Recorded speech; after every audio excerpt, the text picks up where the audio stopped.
You're listening to The Briefing, first broadcast on the 29th of October 2025 on Monocle Radio.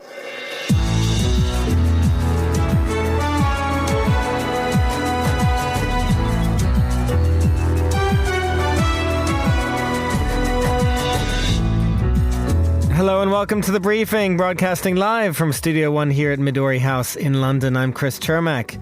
Coming up on today's programme is France readying to send troops into Ukraine. That's what Russian intelligence apparently wants you to think. We'll explore the reality. After that, to Portugal, which is readying restrictions on citizenship applications. Carlotta Rebello, what can you tell us? Yes, changes to the citizenship law means that now Portugal has one of the most restrictive programs to acquire nationality. We'll discuss more with you on that, Carlotta, in a moment. We'll also get the latest business headlines with Bloomberg's Ewan Potts, and then I really wanted to tell the story of that Palestinian-British relationship, what it meant at that time for regular people who were affected by that. One of the Palestinian entries to the Oscars for Best Foreign Film. We'll speak to the director. All that right here on The Briefing with me, Chris Chermak.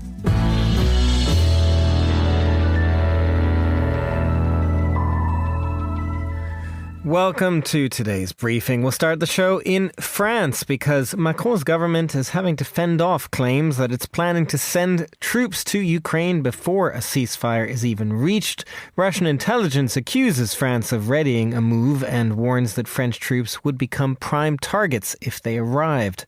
What is clear is that France has been at the forefront of efforts to bring a European peacekeeping force into existence, possibly next year, to guarantee Ukraine's security once a peace deal is in place. Well, joining me now from down the line in our studio at Rue Bachemont in the French capital is Simon Bouvier, Paris bureau chief of Monocle. And Simon, can we try to separate fact from fiction here, or fact from propaganda, if you will, to start? What do we actually know about France's plans when it comes to troops in Ukraine?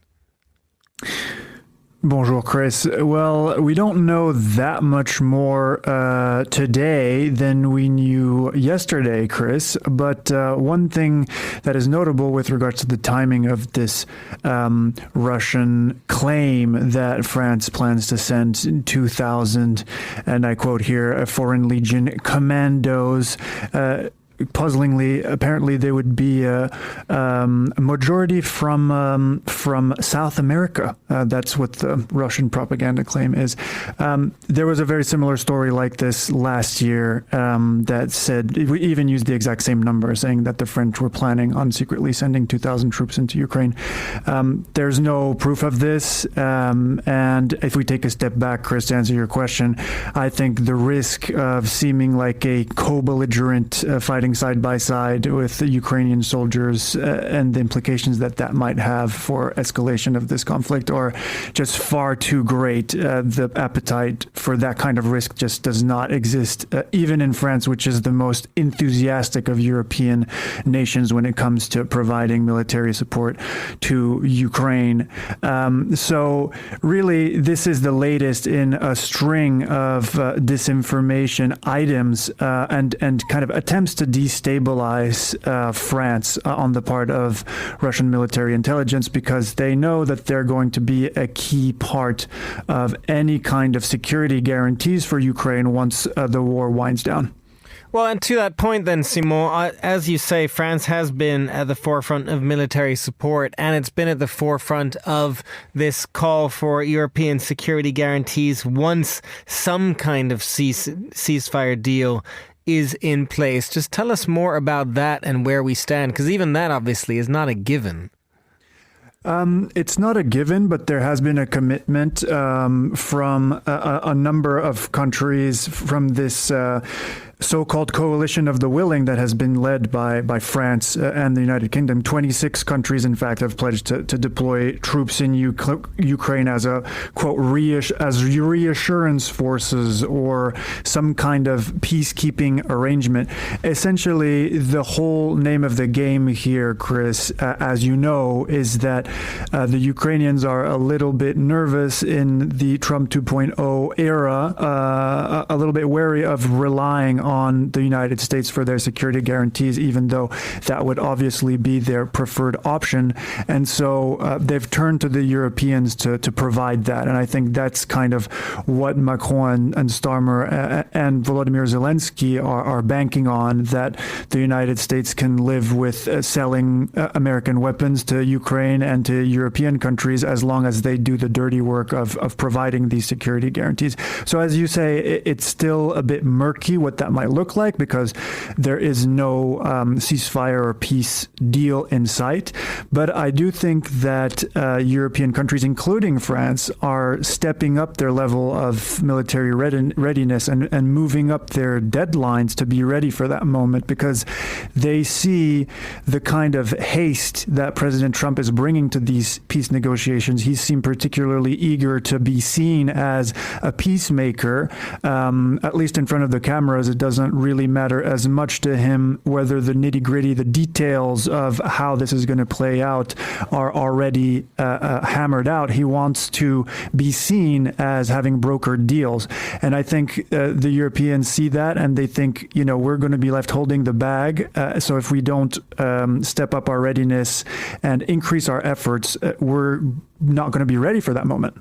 Simon, another aspect of this, obviously the fact that Russian intelligence is putting out these claims, it is, as you suggest, part of an effort to maybe destabilize France and its politics there. Not that France necessarily needs any help right now with the difficult political situation.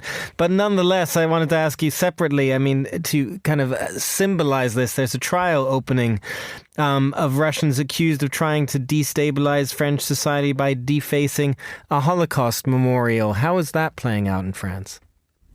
Well, there's that trial opening, and then recently there was also the case of these 10 pig heads that were left in front of different mosques in France, and that French intelligence services have traced back, even though they don't have hard and fast proof of this, but they've traced it back to a Kremlin intermediary in Serbia. So they have very strong suspicions that this is another kind of Kremlin attempt to sow discord in the country. It has nothing to do with Ukraine. It has nothing to do with any kind of military preparedness, but again, exacerbating social tensions, Islamophobia, feelings of insecurity and discrimination. I think that's right out of the Kremlin playbook, and these defacing of Holocaust memorials are a part of that as well. So I think they're just doing what they do and doing what they can to make sure that they can make things as difficult as possible on every front for the French to move forward with a kind of society that is solidly focused and behind these French-led efforts to have a real European effort to stand up to Russia now in a way that they did not in 2014 after they invaded Crimea. So it remains to be seen whether they will be effective. I think for now, there's still ability from the government and from voters to parse the two things, but you see that as political instability increases and as the economic prospects of the population seem more uncertain, they're a lot more focused on pocketbook issues than on these security problems. Simon, just before we let you go and stepping away from the political instability talk, we do have a new magazine out. Monocle's November issue is out. I know that the December-January issue is also being worked on, of course, at the moment. What's on your radar there? Well, in the November issue, I was lucky enough to interview French artist Martial Raïs, who had the record for a while for the highest rated living French artist. Then he was overtaken by Soulage. It's in the beautiful expo piece about artists that are 80 or 90 years old and who are still going strong. That was put together by our culture editor Sophie Monhan-Coombs. I really enjoyed meeting the artist and and seeing all these photographs, Chris, of these older artists together, I think is really inspiring. And then for the December-January issue, I'm working on a secret project involving Christmas window dressing. So stay tuned for more. Secret project. Love it. Simon, thank you very much for joining us, and do check out the November issue that is not secret, and that expo is an interesting read on the artists. Simon Bouvier, Paris Bureau Chief, thank you for joining us. And now here's Monica Lillis with the day's other news headlines. Thanks, Chris. Israel says it has resumed enforcing a ceasefire after at least 104 people were killed in strikes across Gaza overnight. Benjamin Netanyahu ordered the attacks on Tuesday evening after a fight erupted between Palestinian militants and Israeli troops amid growing anger over disputed hostage returns. In response, US President Donald Trump said nothing will jeopardize the ceasefire. A downgraded Hurricane Melissa made landfall in Cuba early on Wednesday after ripping a path of destruction across Jamaica. It hit with a maximum sustained winds of 195 kilometres per hour, fluctuating between Category 3 and 5, the highest rating. In its latest update, the National Hurricane Centre said the storm was located around 370 kilometres south of the central Bahamas. And voting is underway in the Netherlands in a high-stakes parliamentary snap election that will test the strength of the far right. Polls suggest Geert Wilders and his Populist Freedom Party are on course to win the largest number of seats in the 150-member House of Representatives. However, with half the electorate undecided, 3 moderate parties are looking to close the gap. Those are the day's headlines. Back to you, Chris. Thanks very much, Monica, and we will have more on those Dutch election results tomorrow on The Globalist, no doubt. But to Portugal now, which is set to become one of Europe's most restrictive countries when it comes to gaining citizenship. The minority government in Lisbon has reached a deal with the far-right Chega party that would extend to 10 years the amount of time you have to be in the country before applying for citizenship.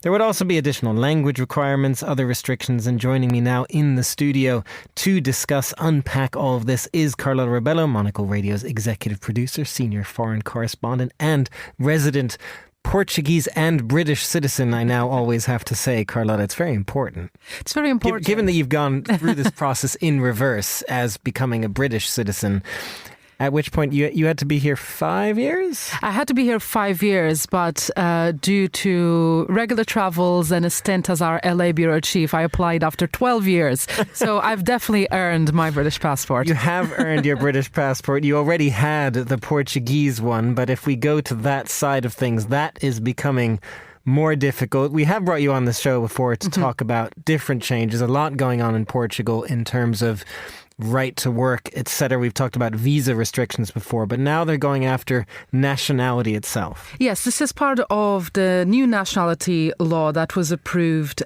due to a deal between the minority government, PSD and CDS, and also with the far-right Chega party and the Liberal Initiative party. So that allowed for this law to pass. Now, it is quite interesting. It is part of a broader conversation and package to kind of set what the Portuguese migratory law should look like.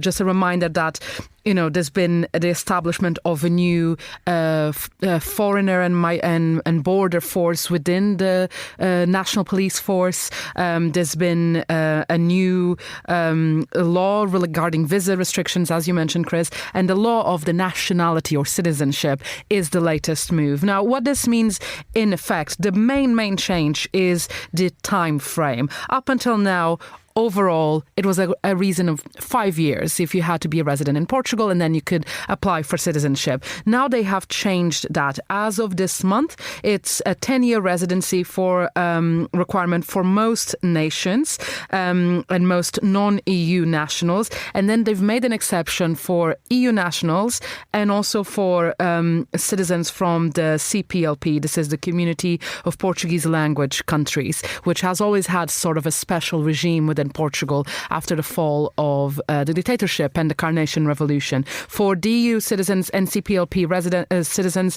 it will be a 7-year residency requirement, and it has increased then from 5 to 7 years.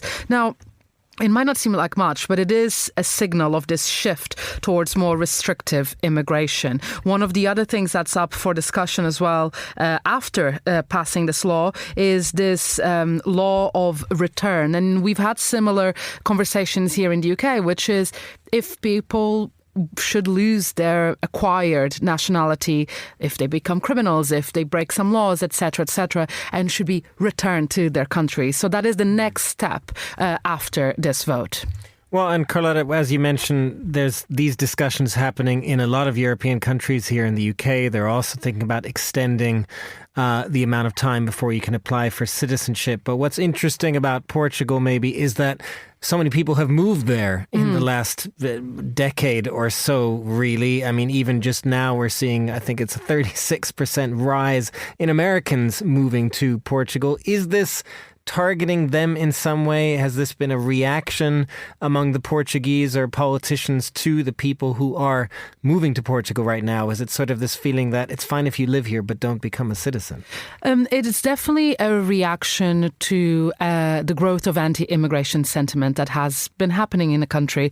You know, considering that the far right is the opposition government, main opposition party, I mean, now it's kind of obvious that that's where the discourse is going. What is interesting here is that the law was able to pass after several discussions between the two, because the initial proposal was more broad. And despite this change, it leaves quite important questions that touch to your point, Chris, and this is the next phase of the debate. One is the sort of controversial golden visa scheme in Portugal. This change to the law does not show that. So will people now buying a house in Portugal, that they would use that to acquire a Portuguese passport, they now will technically fall under this requirement too. So it's not just a matter of having the money and you become Portuguese and have a passport to go into the EU. Another law that had been passed a while ago was the Sephardic Jews descent nationality. And this was a special regime granting citizenship to descendants of Sephardic Jews. And this was, due to historic reasons. And actually, when you look at the numbers, the vast majority of those that have acquired Portuguese citizenship in the past couple of years, around 40% came via that route. And this is a scheme that the government has hinted will be terminated now in the next round of negotiations. And again, the next thing as well is that this idea of loss of nationality for those who have acquired citizenship and then commit or are convicted, rather, highly violent crimes or crimes against the state. So that's the next thing to watch out for. The one, I guess, silver lining for those who are in Portugal and were starting their process of applying for citizenship is that the immigration service will now count the time you've been waiting to apply towards your time in residence. So let's say you moved to the country, you waited 6 months until you officially got a visa, and that's officially when your clock starts. Those 6 months can now be incorporated because you're already in the nation. So there is some silver linings there. Well, and speaking of those silver linings, I'm just curious, do you know, have many people been applying for citizenship in Portugal? Is this genuine issue? Is there a backlog? Are there lots of these people who had been arriving that are now trying to get citizenship? Yes, there's definitely a rush there was a rush at the beginning of the year to get applications in before any changes. I have the numbers from 2023 in front of me, and at the time was nearly 42,000 people who successfully were granted citizenship. You need to remember that Portugal is overall over 10 million people country. So, and of that, 40% was under the Sephardic Jews program, and this is via the Institute for National Statistics. But what's interesting is that it shows that around 60% of all foreigners living in Portugal, of all foreigners who have acquired citizenship, live outside of Portugal. So it's a lot of applications via the descendant route, which is quite interesting. So that's where this idea of the residency requirements will be crucial in actually it applying to people who live in the country and not just because you can prove your great-grandfather was Portuguese at some point. So it's cracking down on that element as well. Carla Rebello, executive producer of Monocle Radio, thank you very much for joining us. You're listening to The Briefing on Monocle Radio.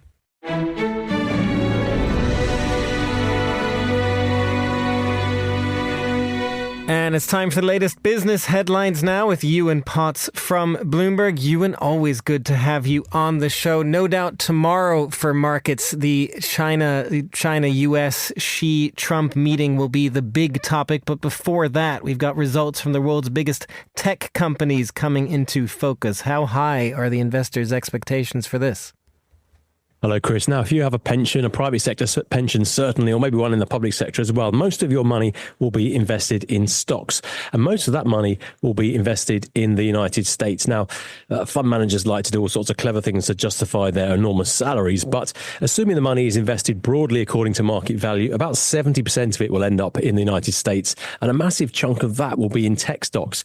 In fact, the Magnificent Seven, the seven big tech companies, they actually account for more than 20% of global market value. And three of them are reporting later on today. Alphabet, the company behind Google, Microsoft, and Instagram owner Meta. Now, on average, we're expecting 14% earnings growth year over year in the latest quarter. That's pretty punchy. It's better than the rest of the market. On average, US companies are expected to grow their earnings by about 8%. It's actually quite slow for the tech companies. It's the slowest growth since the beginning of 2023. But this is why investors like them so much, because these companies are profitable and they're growing their profits pretty rapidly. And just to give you one more example, Meta, the Instagram owner, is expected to show ad revenues growing by 22%. All those annoying adverts you see on Instagram, they're adding up to almost $1 billion a week in advertising revenue. So there's been an enormous sucking of ad revenue from traditional media, and it's going to these tech companies in America. And I just want to focus also on Nvidia, the world's most valuable company. It's not reporting today, but just its shares have been really on something of a journey in the last few sessions, up more than 10% just in the last 4 trading sessions. And this is primarily on speculation that President Trump may allow it to sell some of its most advanced chips, its Blackwell chips, to China. Thus far, Nvidia has been banned from selling those. And of course, it would be very useful for its sales if that restriction were to be lifted. That jump in the share price has seen Nvidia's market value get very close to $5 trillion. It'll be the first time in history the company's been worth $5 trillion. And just to put that in a bit of context, the entire FTSE 100, the 100 most valuable companies listed in London, are worth a total of $2.5 trillion. So Nvidia is very close to being worth twice as much as the FTSE 100. That is an eye-watering amount, and incredible the difference between the FTSE 100. Well, one other story sticking with the tech realm, Ewan, we wanted to ask you about. I feel like this is news that should surprise no one, but what's ChatGPT up to these days? Well, OpenAI is the company that owns ChatGPT, but who owns OpenAI? Well, up to now, it's been quite a complicated question, but it is about to become less complicated. OpenAI was set up as a not-for-profit organization, but it's well on the road now to becoming a fully fledged for-profit business. And we've been getting details of how life is going to look for our favorite bot. And long-term backer Microsoft will own 27% of OpenAI. And it's also going to have access to the AI startup's technology until 2032. That's part of the agreement. And Bloomberg understands that Microsoft will continue to be entitled to receive a 20% share of OpenAI's revenues under the deal. It's a pretty interesting development, not just because of how increasingly ubiquitous ChatGPT is in our lives these days, but also because of the huge amounts of money being invested in this. OpenAI is the world's most valuable startup. It's worth a cool $500 billion. And as to those revenues that Microsoft is sharing, well, at the moment, they don't really amount to very much. And that, of course, is the $64,000 question. How and when is this company going to make some money for its investors? And unfortunately, I haven't got the answer to that one. Well, you haven't got the answer to that, Ewan. Do you have an answer, though, to whether there was any resistance to this move? I'm just curious, because when OpenAI started, ChatGPT started, initially this was meant to be a non-profit venture. Was anyone suggesting that they should remain so?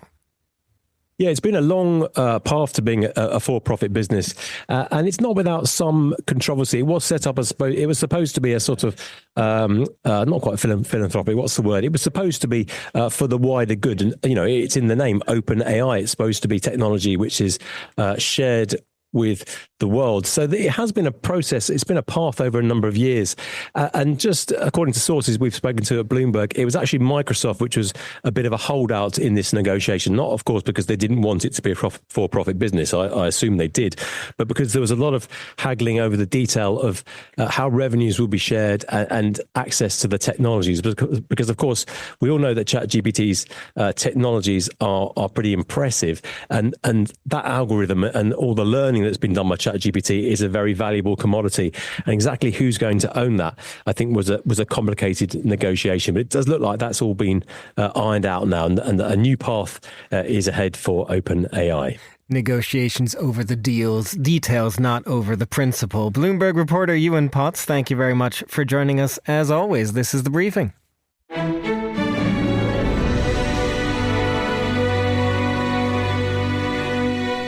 Finally, on today's show, one of Palestine's official Oscar entries for next year's Best Foreign Film category is a new historical drama. It's called Palestine 36 by the director Anna-Marie Jassir. The film tells the story of the Arab revolt in Palestine during the 1930s, an uprising against British colonial rule that was repressed with long-lasting consequences all the way to today.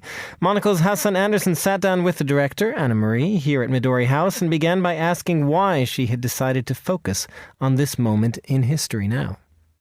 I was fascinated that it's such a critical moment and no one ever talks about it, and there's nothing been done about it. I think there's maybe one or two films that sort of flirt with it a little bit.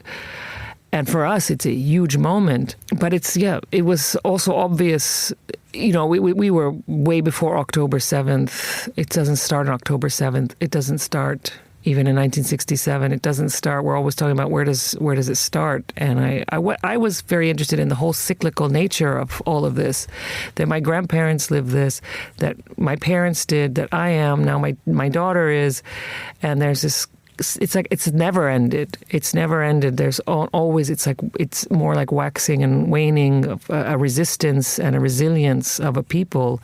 But we have always been fighting an authority and control and fighting for an independence. And this particular moment, 36 to 39, was a major part of that struggle for independence that we still haven't reached, where unfortunately today in the same position. The film never felt like history, never felt like something of the past, because it is so present. I watched it last night and I have to say, in my humble opinion, it is excellent. One of the things that struck me is how similar the scenes of brutal military crackdown are to what we see in reports from the West Bank and Gaza today. In a sense, the premise of the film is that Israel inherited this mode of military occupation directly from the British. Is that right? I would say that's right, and that's why very much the focus of the film is on that. I really wanted to tell the story of that Palestinian-British relationship, what it meant at that time for regular people who were affected by that, and how they reacted to it. It's the building. Yeah, it's the building block. I mean, even tying somebody to the car when we were shooting that scene, which was a very common mode of control, that to put a human shield on the car so that they could get out of the village without being hurt. That's the Israelis are doing. When we were shooting that scene, the same thing happened on the day we were shooting in Nablus. A young man was tied to a car, an Israeli military jeep. It was always while we were filming, life mirroring what we were doing.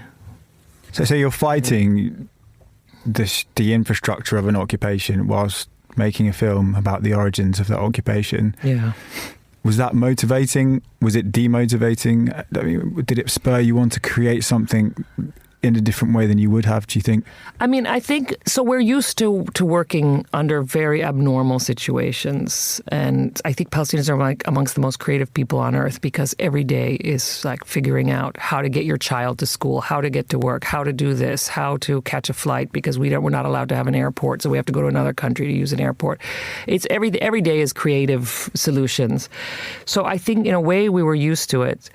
But then the emotional part of what was happening, I mean, it did affect, the team a lot. And in a way, you feel that in the film. You see that in the film. the scenes of violence. I think even in the extras, nobody had any problem, just plugging right into that feeling of what was happening and the terror of it. What seems like, on the surface, a dramatic shift in geopolitics and foreign policy on Palestine as a state.